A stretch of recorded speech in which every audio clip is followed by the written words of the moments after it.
El Espíritu nos da ese sentimiento. Y es un sentimiento que no es solo un conocimiento y un sentimiento de paz, un conocimiento y un sentimiento de esperanza, un conocimiento y un sentimiento de gozo. Y no debemos avergonzarnos de hablar sobre los verdaderos sentimientos bíblicos. La Biblia habla por todas partes de lo que sabemos y de lo que sentimos, y que nuestros sentimientos deben ser dirigidos y dictados e informados e influenciados por la verdad de la palabra de Dios y por el Espíritu de Dios en nosotros. Pablo se preocupa de darle a los romanos la esperanza y recordarles su salvación y la soberanía y la salvación de Dios y cómo Él nos bendice en nuestra salvación. En el verso 9 del capítulo 8, Pablo escribe: mas vosotros no vivís según la carne, sino según el Espíritu, si es que el Espíritu de Dios mora en vosotros. Y si alguno no tiene el Espíritu de Cristo, no es de él. Pero si Cristo está en vosotros, el cuerpo en verdad está muerto a causa del pecado, mas el Espíritu vive a causa de la justicia. Y si el Espíritu de aquel que levantó de los muertos a Jesús mora en vosotros, el que levantó de los muertos a Cristo Jesús vivificará también vuestros cuerpos mortales por su Espíritu que mora en vosotros. Aquí hay muchísimas cosas en este pasaje, y una de las cosas que Pablo se esfuerza por llevarle a sus lectores romanos es que el Espíritu de Dios mora en ustedes. Y si de hecho mora en ustedes, si de verdad eres un verdadero cristiano y has sido regenerado por el Espíritu, entonces el Espíritu mora en ustedes. Y si el Espíritu mora en ustedes, ¿qué dice el verso 10? Cristo está en ti. Esencialmente los usa indistintamente. Y esto es significativo porque, ¿qué nos dice Jesús en Juan 16? Venga conmigo, por favor. Juan 16. Algo que no creo que los discípulos posiblemente podrían haber entendido, y algo que creo que les resultó muy difícil de creer. También, algo que creo que muchos de nosotros y muchos en nuestras iglesias encontramos pero muy difícil de creer. Jesús estaba con ellos. Estaba a punto de ir a la cruz. Y ellos no entendieron todo esto en ese momento. Probablemente estaban comenzando a comprenderlo, de que Él se iría, como lo dejó claro en el capítulo 14. Jesús se iba. Ellos no sabían todo lo que esto significaba, todo lo que incluiría su partida, pero que Él se iba, les dejó claro, y aquí les da lo que se supone que son palabras de consuelo, pero para los discípulos probablemente era muy extraño. Y en el capítulo 16, versículo 7, Jesús dijo: pero yo les digo la verdad. Os conviene que yo me vaya, porque si no me fuera, el Consolador no vendría a vosotros. Mas si me fuere, os lo enviaré. Y cuando Él venga, convencerá al mundo de pecado, de justicia y de juicio. Es muy difícil para nosotros entender y creer realmente por qué es mejor que el ayudador, el Espíritu Santo, o como Jesús se refiere a Él anteriormente en el Evangelio de Juan, otro ayudante. Jesús siendo el consolador principal, el paracletos principal, el Espíritu Santo ahora viene como el otro ayudador. ¿Cómo sería mejor para los discípulos en ese momento, y cómo es mejor para nosotros ahora, de que Jesús no esté a nuestro lado, sino en el cielo, a la diestra del Padre, orando por nosotros?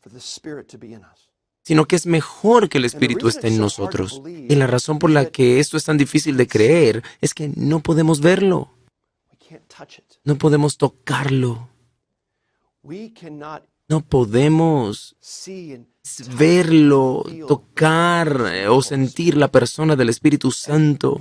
Y porque luchamos, y porque pecamos, y porque somos débiles, y porque nos preocupamos, y porque nos sentimos agobiados, y porque a veces sentimos miedo, nos preguntamos: ¿dónde está el Espíritu? ¿Es el Espíritu dentro de mí? ¿Cómo puedo pecar contra aquellos que amo? ¿Cómo puedo lastimar a aquellos que me importan si el Espíritu está dentro de mí? ¿Por qué sigo sintiéndome triste? ¿Por qué sigo teniendo miedo? ¿Por qué sigo preocupándome? ¿Por qué las cosas no van como yo quisiera? ¿Por qué mis hijos no siguen al Señor? ¿Por qué soy un desastre a veces? El Espíritu Santo estuviera dentro de mí o está dentro de mí y por eso tendemos a no creer. Pero de nuevo, ¿qué hacemos? Estamos enfocando nuestra mirada en nuestro pecado y eso es exactamente lo que Satanás quiere que hagamos. Satanás quiere que fijemos nuestra mirada en nosotros mismos sobre nuestro pecado. Sabemos, hay un pasaje interesante en Hebreos 12, 1 y 2, donde el autor de Hebreos está animando a sus lectores a fijar sus ojos en Jesús.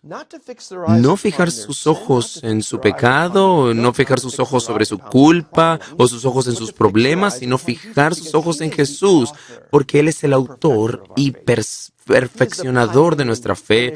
Él es el pionero y consumador de nuestra fe. Así es como combatimos el pecado, es fijando nuestros ojos en Él. Satanás quiere que nos enfoquemos en nuestro pecado, pero el Espíritu Santo quiere que nos enfoquemos en nuestro Salvador. Quiere que nos enfoquemos en Cristo. Pero con demasiada frecuencia nos empantanamos en nuestro pecado y nos revolcamos en el fango de la vergüenza y la culpa del pecado en lugar de levantar nuestros ojos hacia la cruz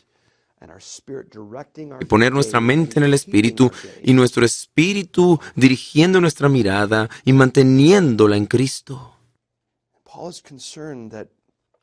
Pablo le preocupa que los cristianos en Roma perseveren. Quiere que sean sostenidos hasta el final y les recuerda que el Espíritu Santo está dentro de ellos, porque el Espíritu Santo que está dentro de nosotros es mejor que Cristo estando a nuestro lado, porque en este mundo, antes del cielo nuevo y la tierra nueva, antes de que veamos a Cristo cara a cara, en el aquí y en el ahora, en estos cuerpos pecaminosos, es mejor para nosotros tener el Espíritu eterno de Dios, aquel que se movía sobre las aguas de la creación, que more en el tabernáculo, que haga su hogar en nosotros. Eso es insondable. Pero es como Pablo usa estos términos indistintamente. Si el Espíritu está en nosotros, entonces Cristo está en nosotros. Es por eso que podemos hablar de estas cosas de manera intercambiable, hablar de nuestra unión con Cristo y de cómo Cristo está unido a nosotros. La manera en que Jesús ora en Juan 17, que en un sentido el Padre nos ama como ama Cristo, es porque estamos unidos a Cristo, escondidos en Cristo y cubiertos por Cristo. Así que Pablo continúa en Romanos 8 y vamos a retomar allí en el verso 12 donde él escribe: entonces, hermanos, somos deudores, no a la carne, para que vivamos conforme a la carne, porque si vivís conforme a la carne, moriréis. Mas si por el Espíritu hacéis morir las obras de la carne, viviréis. Ese versículo, el 13, es bien conocido como el versículo que habla de que damos muerte a las obras del cuerpo, obras de la carne. Para usar otro idioma más antiguo, por lo menos en inglés, es la mortificación del pecado en la carne. Mortificación, matar el pecado. Y es como nuestros antepasados nos han enseñado.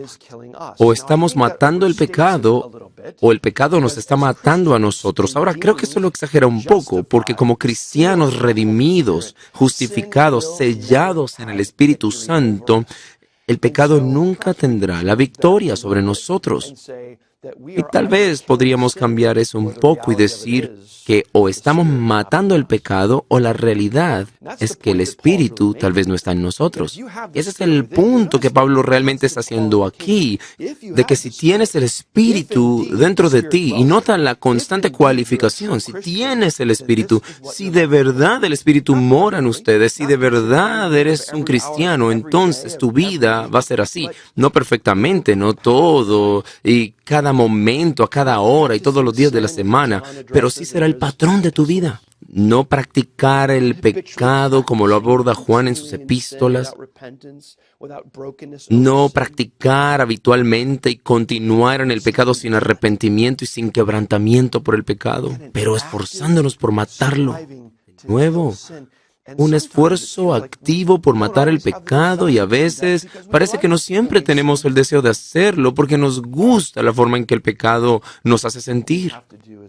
Lo que tenemos, lo que debemos hacer es arrepentirnos incluso de nuestra propia pobre comprensión, incluso de nuestro propio olvido, y tenemos que orar para que Dios nos recuerde constantemente, que el Espíritu nos convenza constantemente, de que Él esté allí constantemente para recordarnos y asegurarnos que somos sus hijos y que no amamos el pecado. Eso es algo que a menudo le he recomendado a las personas de la iglesia que están luchando con un pecado en particular y durante un periodo de tiempo. A menudo solo están lidiando con los síntomas del pecado, en lugar de estar luchando con el corazón del pecado, no en las raíces reales del pecado. Y una de las cosas que les recomiendo y que me recomiendo a mí mismo con regularidad, tengo que orar para que en realidad no ame el pecado, sino que lo odie, y por más raro que suene, esforzarme para odiar el pecado tanto como Dios lo odia. ¿Han orado así? Es difícil para nosotros creer que podamos llegar allá, y en un sentido tal vez no podríamos totalmente, pero así como siempre estamos orando por santidad y en todo nuestro hombre, como dice la Confesión de Westminster, debemos orar para odiar el pecado tanto como Dios lo odia. Él nos ayudará a odiar nuestro pecado. Y si Él nos ayuda a hacerlo, no seremos tentados tan fácilmente. No podemos hacer esto por nuestra propia cuenta y poder. No podemos lograrlo solo pensando en ello o meditando. No hay ninguna técnica de terapia que pueda funcionar para eso. Tiene que ser el poder del Espíritu Santo que nos dé ese poder de nuevos afectos, un nuevo amor, para odiar las cosas que sabemos que debemos odiar. Debemos ocuparnos de matar el pecado y de darle muerte al pecado. Y luego Pablo no los deja allí. Él habla de la forma en que el Espíritu Santo nos tranquiliza y nos asegura y recuerda de quiénes somos. Que todos los que son guiados, verso 14, por el Espíritu de Dios, son hijos de Dios. ¿Quieren prueba de que son hijos de Dios?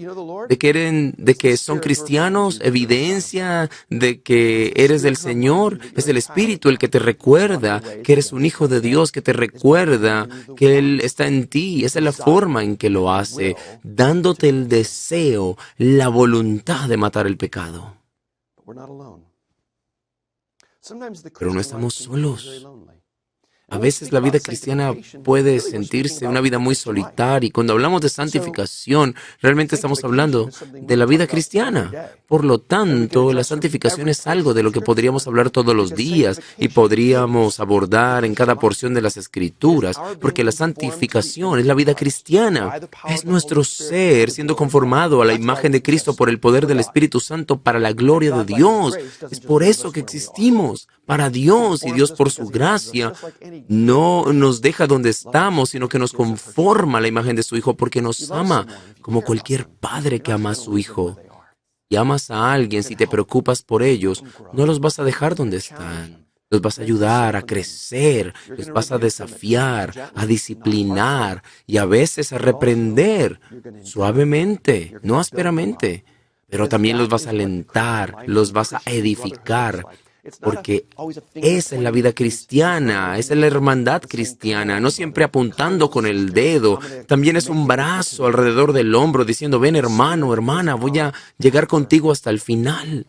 Y ese es el Espíritu Santo, nuestro ayudador, nuestro guía, el Espíritu de poder, el que nos permite llegar hasta el final. Porque la vida cristiana es difícil. Solo cuando te conviertes en cristiano te das cuenta de que la guerra existe. Es cuando entras en la vida cristiana que te das cuenta de que hay una batalla furiosa entre la carne y el espíritu, que aunque ya no estamos en la carne, aunque ya no nos identificamos con la carne, todavía luchamos con ese hombre viejo dentro de nosotros. Pero no estamos en la carne, sino en el espíritu, y eso significa que como cristianos constantemente estamos dando muerte a la carne. Y la razón por la que la vida cristiana es tan dura es porque la muerte es dura, la muerte duele.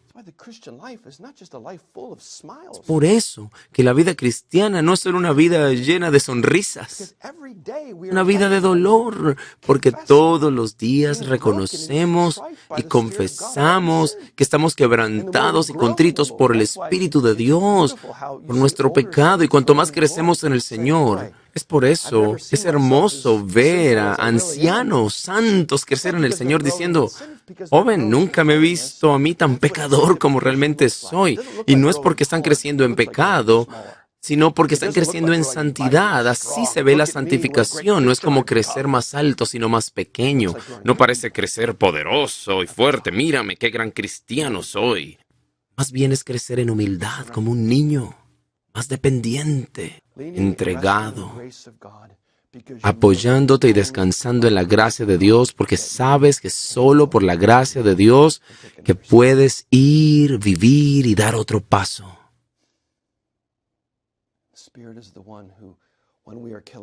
El Espíritu es aquel que cuando estamos matando el pecado, cuando estamos heridos, porque matar el pecado nos duele, es doloroso y sacrificial, nos hace desaparecer, nos hace irnos para que no obtengamos la gloria. No recibimos los elogios de los hombres, porque toma todo eso y se lo da a Dios. Cuando estamos viviendo de esa manera, el Espíritu es aquel que no nos permite volver a caer, o como dice Pablo, no recibimos el espíritu de la esclavitud para volver a caer en temor. Pero ustedes han recibido el espíritu de adopción como hijos, por los cuales clamamos, Abba, Padre.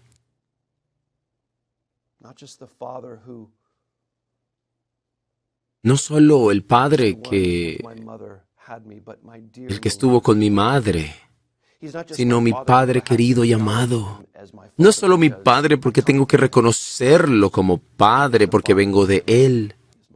Él es el Padre a quien amo, es mi Padre amado, es mi Padre querido.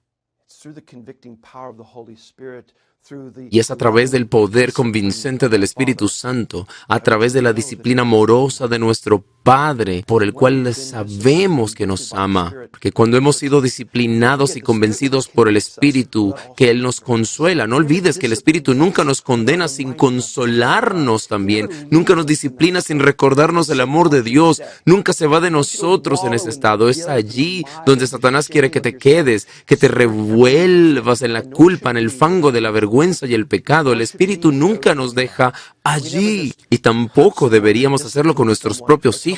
No deberíamos hacerlo con los que amamos. Simplemente lastimar a alguien o disciplinar a alguien y le dices lo que necesitan escuchar y los dejamos allí. Siempre nos acercamos a ellos, los llevamos a la cruz, los llevamos a Cristo y les mostramos el camino del Evangelio, el camino del amor, del perdón, de la reconciliación y de la restauración. El Espíritu hace todo eso en nuestras vidas. Nos permite llorar, Abba, Padre. El Espíritu Santo da testimonio a nuestro espíritu de que somos hijos de Dios. Y si somos hijos, entonces somos herederos, herederos de Dios y coherederos con Cristo, siempre y cuando suframos con Él, para que también podamos ser glorificados con Él. Amados, nosotros en nuestras propias vidas, en nuestras iglesias, en nuestros púlpitos, hogares, debemos recordar, debemos restaurar una reverencia apropiada y correcta, una consideración correcta por la persona y el poder del Espíritu Santo en nuestras vidas, reconociendo todos y cada uno de los días que vivimos que el Espíritu es el que nos permite seguir adelante para perseverar hasta el final y que nuestras vidas están en sus manos. Oremos. Padre, te agradecemos por tu Espíritu Santo. Te agradecemos ahora por la forma en que tu Espíritu Santo está obrando en nosotros y oro para que al terminar este tiempo juntos en esta conferencia no solo con mentes llenas de más conocimiento, sino que ese conocimiento y esa verdad y es la verdad de tu palabra transforme nuestras vidas, nuestras familias, nuestras comunidades. No para nuestra gloria o pequeños reinos o nuestro nombre, pero para tu gloria y para tu reino. Y oramos esto en el nombre de Cristo. Amén.